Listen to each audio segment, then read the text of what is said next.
আবার একটুখানি দূরে চলে গেছে।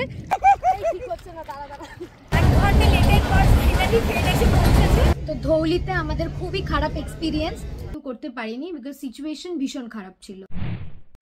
Hello, good morning, this is Nehatrika and you are watching lives episodes. সকাল সকাল আমরা উঠে রেডি হয়ে নিয়েছি, আমাদের হোটেলের সামনেই বিচ, তো আমরা এখন যাচ্ছি বিচে, তাই তো? অলরেডি অনেকে চলে গেছে, আমরা যাচ্ছি এখন, তো চলো যাই। আমরা সি বিচে এসে গেছি, ওই যে পেছনে বাচ্চারা বল নিয়ে খেলছে, খুব রোদ উঠে গেছে, এই দেখো ছবি তোলা, ভিডিও তোলা, ব্লগ করা, খেলা সব চলছে একসাথে।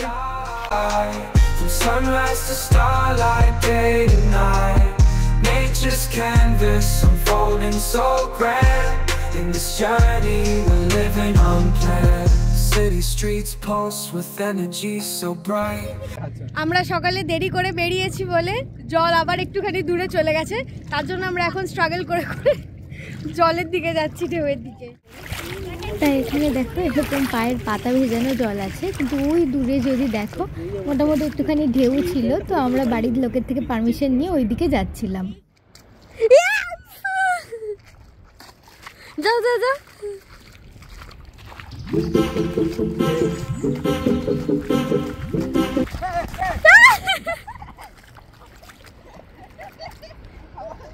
তো এখানে যেটা হলো, আমি দৌড়াতে গিয়ে আমার পায়ের চটিটা পায়ের পাতা থেকে গোড়ালি পর্যন্ত উঠে এলো, আর পায়ের পাতাটা সামনে বেশি এগিয়ে গেছিল। তারপর আমি ওটা ঠিক করার চেষ্টা করছিলাম ঠেলে ঠেলে চটিটা, বাট কিছুতেই হচ্ছিল না। আর ভাই বোনেরা মিলে যা হয় খুব হাসাহাসি হচ্ছিল সেইখানে, তো ওটাও একটা মজার ইনসিডেন্ট। তো আমরা সমুদ্রের অনেকটা বেশ দূর অবধি চলে গেছিলাম, তারপরে আমাদেরকে বাড়ির লোক আর যেতে বারণ করলো, জন্য আমরা ফিরে যাচ্ছি। বিচ থেকে ফিরে এখানে সবাই লুচি তরকারি ব্রেকফাস্ট খেতে বসে গেছে।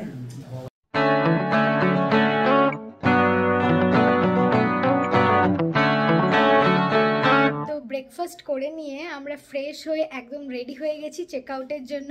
এই যে পেছনে আমাদের এই প্যাকিং ডান, আমরা এখন চলে যাব লাঞ্চ করতে ওপরে। লাঞ্চ করে নিয়ে ফাইনালি আমরা চেক আউট করে বেরিয়ে যাব ট্রেন ধরতে। তো চলো এখন লাঞ্চ করতে যাওয়া যাক। এই দেখো সবাই খেতে বসে গেছে এখন। ওপরে ছাদের লাঞ্চ এরিয়াটা বেশ ভালো।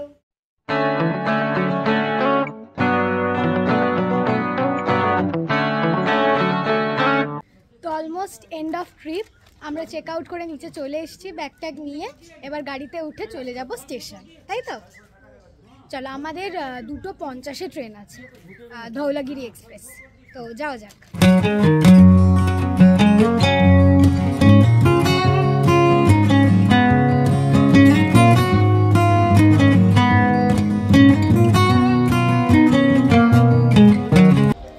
আমরা নেমে গেছি গাড়ি থেকে, এবারে আমরা ট্রেনের জন্য স্টেশনে ওয়েট করি। তো আমাদের ট্রেন ধৌলি এক্সপ্রেস মোটামুটি 1 ঘন্টা লেটে চলছে, এখনো এসে পৌঁছায়নি। তো চলো দেখা যাক আর কতক্ষণে এসে পৌঁছায়। ফাইনালি আমরা আমাদের ট্রেনে উঠে পড়েছি, উঠে সেটেল হয়ে গেছি। 1 ঘন্টা লেটের পর ফাইনালি ট্রেন এসে পৌঁছেছে।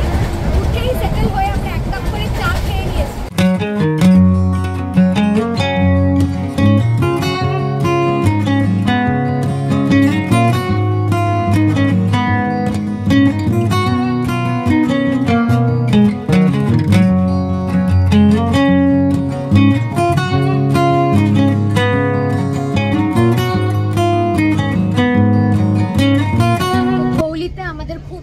এক্সপিরিয়েন্স, তার জন্যই change of plan, change of train. আমরা ধৌলি থেকে বাগনানে নেমে ওখান থেকে আমরা হাওড়া লোকাল ধরলাম, কারণ আমাদের 2 ঘন্টা ট্রেন লেট হওয়ার পরেও এখনও স্টেশনে ট্রেন দাঁড়িয়ে থাকছে, একটু এগোচ্ছে না। তো অলরেডি এখন আমাদের রাত 10টা পেরিয়ে গেছে, তাই জন্য আমাদেরকে ট্রেন চেঞ্জ করতেই হবে। এবার চলো দেখা যাক নেক্সট আপডেট কী আছে। আগের ক্লিপেই যেটা দেখলে যে আমি ট্রেনে বলেছিলাম যে আমাদের ট্রেন ভীষণ লেট এবং আমরা চেঞ্জ করে একটা লোকাল হাওড়া ট্রেন ধরেছি বাগনান থেকে। ওটার পরে সেদিনকে আমি আর ক্লিপ কন্টিনিউ করতে পারিনি বিকজ সিচুয়েশন ভীষণ খারাপ ছিল। আমরা সেদিন রাতে পৌঁছেছি, প্রায় 3টে বেজে গেছে বাড়ি পৌঁছাতে, কারণ আমাদের ট্রেনটা ছিল হচ্ছে ধৌলি এক্সপ্রেস। তো ওটাই যখন আমাদের স্টেশনে নিতে আসে প্রায় 1-1.5 ঘন্টা লেটে এসছে প্রথমত। তারপর থেকে যেটা কিছুটা যাওয়ার পরেই শুরু হয় ট্রেন নানা স্টেশনে গিয়ে গিয়ে প্রচুর টাইম ধরে দাঁড়িয়ে থাকছে, এবং স্টেশনে না দাঁড়িয়েও মানে মাঝ রাস্তায়ও দাঁড়িয়ে থাকছিল অনেকক্ষণ। তো এইভাবে আমাদের প্রায় 2-2.5 ঘন্টা টোটাল আরও লেট হয়ে যায়। তারপরে যখন আমাদের ধৌলি এক্সপ্রেস মেচেদাতে পৌঁছায়, সেখান থেকে আমাদের ধৌলি এক্সপ্রেসের ট্রেন থেকে প্রচুর প্যাসেঞ্জার্স নেমে গিয়ে লোকাল ট্রেন ধরে চলে যাচ্ছিল। তো আমরা তখনও পেশেন্স রেখেছিলাম, ধৌলি এক্সপ্রেস থেকে নামিনি। তারপর যখন আমাদের ট্রেন প্রায় বাগনান পৌঁছালো তখন ওই 9:50 মতো, অলরেডি কিন্তু আমাদের 7টা 7:30 দিকে পৌঁছে যাওয়ার কথা সাঁতরাগাছি। সেখানে তখন বাজে 9:45 বা 10:10, তখন আমরা দাঁড়িয়ে রয়েছি বাগনান, এবং ট্রেন সেখানেও অনেকক্ষণ দাঁড়ানোর পর ছাড়ছে না। তো তখন আমরা আর পেশেন্স রাখতে পারিনি, আমরা নেমে পড়ি সাঁতরাগাছির অনেক আগেই বাগনান। নেমে আমরা লোকাল ট্রেন ধরি যেটা আসবে হাওড়া অবধি। তো ট্রেন চেঞ্জ করে লোকাল ট্রেন ধরে উঠে আমরা তো ভাবলাম যে না হয়তো আমরা পৌঁছে যাব এবার। আমরা অনেকক্ষণ ওয়েট করলাম, তারপরে লোকাল ট্রেনটাও যেটা হলো, লোকাল ট্রেনটাও কিছুটা যাওয়ার পর দাঁড়িয়ে গেল। এবং শুধু দাঁড়িয়েই গেল নয়, স্টেশনে নয়, মানে স্টেশনে দাঁড়ালেও একটা কথা থাকে যে আমি স্টেশন থেকে নেমে আমার যদি দরকার হয় আমি অন্য গাড়ি বুক করে চলে যেতে পারি, বাট ট্রেন বারবার করে দাঁড়াচ্ছিল হচ্ছে মাঝ রাস্তায়, মানে লাইনের মাঝে, ট্রেন লাইনের মাঝে, কোনো স্টেশনে নয়, দুটো স্টেশনের মাঝখানে এরকম, চারপাশ অন্ধকার। আর তখন প্রায় রাত বাজে 11:30-12টা, ভাবতে পারছো। আমরা সবাই 10 জন মিলে গেছি, আমাদের সাথে ছোট ছোট বাচ্চা রয়েছে, আমাদের কাছে কোনো খাবার নেই, যার খাবার আমরা কিনেছিলাম ধৌলি এক্সপ্রেস থেকে সব শেষ হয়ে গেছিলো, মানে আমরা খেয়ে নিয়েছি, খাওয়া হয়ে গেছে। লোকাল ট্রেনে তো আর অত খাবার কেউ উঠছে না বা কিছু।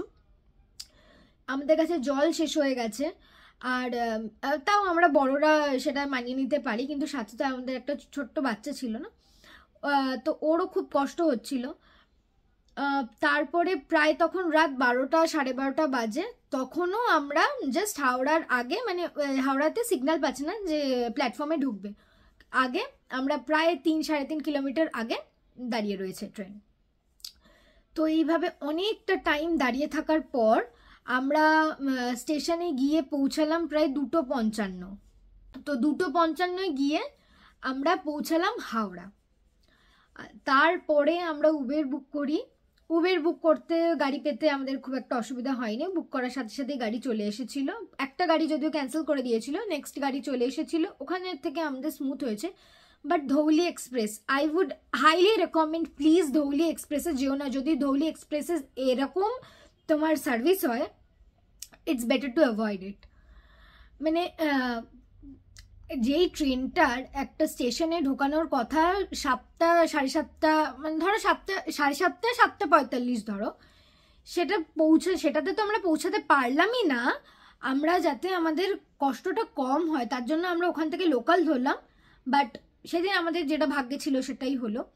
এতটা দেরি হয়ে গেল আর এতটা প্রবলেম ফেস করতে হলো, মানে বলার না। তো এই সিচুয়েশনে তো আর আমি ক্লিপস কিছু শেয়ার করতে পারিনি, তখন ব্লগ কি তখন কিছু মাথাতেই নেই। তো ওই জন্য ওই দিনের ক্লিপের এই লাস্ট পোর্শনটা, এই ইনফরমেশনটা আমার শেয়ার করার বাকি ছিল, এটা তোমাদের সাথে শেয়ার করে দিলাম। এবার তোমাদের থটস আমাকে প্লিজ কমেন্ট সেকশনে কমেন্ট করে জানিও। আর এই ব্লগটা এখানেই এন্ড করছি। আমাদের বালেশ্বর ট্রিপের বাকি ব্লগগুলো যদি না দেখে থাকো তাহলে দেখে নিও, আর কেমন লাগছে জানিও। চলো বাই।